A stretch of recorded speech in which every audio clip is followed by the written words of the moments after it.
Shon, what's your thoughts on the game today? Yeah, it was a good game. You know, obviously I think the boys were a bit rusty, but it's our first game back after some people like 3 weeks out. But I thought, you know, most important we got the win.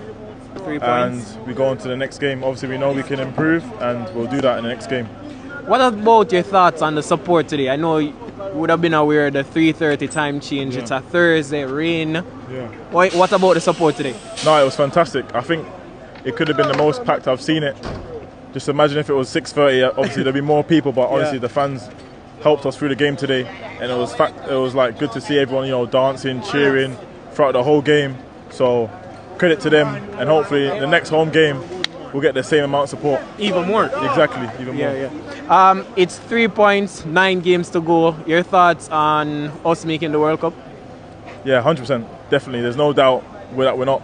That's our mentality, and that's how we look at it going forward. You know, that's the goal, and we know we've got the quality and the ability to reach it. So I believe. Trust me, I believe that we'll definitely make the World 100%. Cup. I place my house on the line that we're making the World 100%. Cup. Me too. Based on what I've seen and how you guys play, I place my house on the line. So yeah. 100%.